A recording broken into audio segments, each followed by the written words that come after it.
এবারে আমার শহর আমার দায়িত্ব।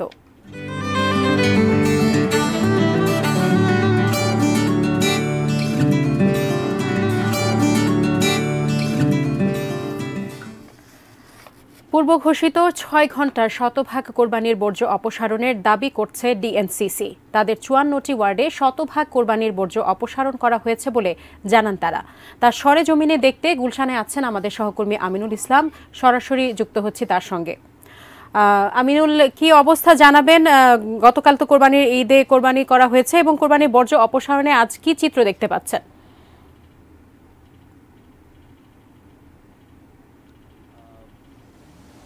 গতকালকে কোরবানির হওয়ার পরে বর্জ্য অপসারণের যদি হার বলি, আসলে সেটি সন্তোষজনকই বলা চলে। যে নাগরিকদের যে স্বস্তির যে জায়গাটি, অর্থাৎ যে জায়গাতে যতটুকু হলে আসলে তারা স্বস্তি বোধ করবেন, সেই জায়গাটি আসলে হয়েছে বলা যায়। আরেকটি হচ্ছে যে শুধু কোরবানি যেহেতু 3 দিন দেওয়ার সুযোগ থাকে, সে কারণে কিন্তু আসলে প্রথম দিনই আসলে সবার কোরবানি শেষ হয়ে যায় না। ইতিমধ্যে অনেকেই আমরা দেখেছি যে আজকেও বিভিন্ন জায়গায় কোরবানির পশু জবাই করা হচ্ছে এবং সেই জবাইয়ের জন্য বিভিন্ন জায়গায় প্রস্তুত রয়েছে কোরবানির পশু।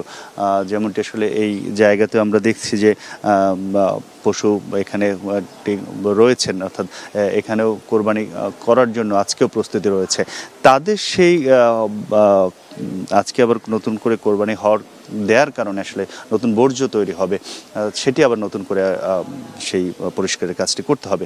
তবে প্রথম দিনের পরে বলা চলে যে আগের থেকে এবারের সেই পরিচ্ছন্ন করার অল্প সময়ের মধ্যে সেটি অনেকটা করতে পেরেছে। 2 সিটি কর্পোরেশন একটি সময় টার্গেট দিয়েছিল এবং তারা দাবি করছে যে সেই সময়ের মধ্যেই তাদের পরিচ্ছন্নতা কার্যক্রম শেষ হয়েছে। আমরাও সকাল থেকে বিভিন্ন জায়গায় দেখছি যে আসলে সেই চেষ্টাটি ছিল এবং বিভিন্ন জায়গায় নাগরিকদের যে সচেতনতা সেটিও বেড়েছে এবং সবার যে নিজের বসতির জায়গাটিকে আসলে পরিচ্ছন্ন রাখা যে তাদেরও একটি দায়িত্ব, সেই বোধটিও আসলে অনেকটা বেড়েছে এবং তার সুফলটি আসলে পাওয়া যাচ্ছে। যে একই সঙ্গে বিচ্ছিন্নভাবে আসলে ময়লাগুলো থাকলে সেটি আসলে নেওয়া কঠিন হয়ে যায় সিটি কর্পোরেশনের জন্য। যে জায়গাগুলোতে নাগরিকরা তাদের নিজ দায়িত্বে একটি নির্দিষ্ট জায়গায় রেখেছে, সেখান থেকে আসলে অল্প সময়ের মধ্যেই সেটি পরিচ্ছন্ন করা সম্ভব হয়েছে এবং আমরা সেই জায়গাগুলো পরিচ্ছন্ন দেখছি। সব মিলিয়ে বলা চলে যে আসলে একেবারে একদিনের মধ্যেই পুরোপুরি তো আসলে পরিচ্ছন্নতা আনা সম্ভব না। তবে অল্প অল্প কিছু জায়গায় ছোট ছোট আকারে কিছু কোরবানির বর্জ্য বিভিন্ন জায়গায় রয়েছে। তবে সার্বিকভাবে বলা চলে যে জায়গাগুলোতে বর্জ্যগুলো জড়ো করা হয়েছিল সেখান থেকে নিয়ে যাওয়া হয়েছে এবং নাগরিকদের যে স্বস্তি পাওয়ার মতো যে পরিবেশ সেটি আসলে করার চেষ্টা হয়েছে এবং নাগরিকদের সহযোগিতায় সেটি অনেকটাই পাওয়া গিয়েছে।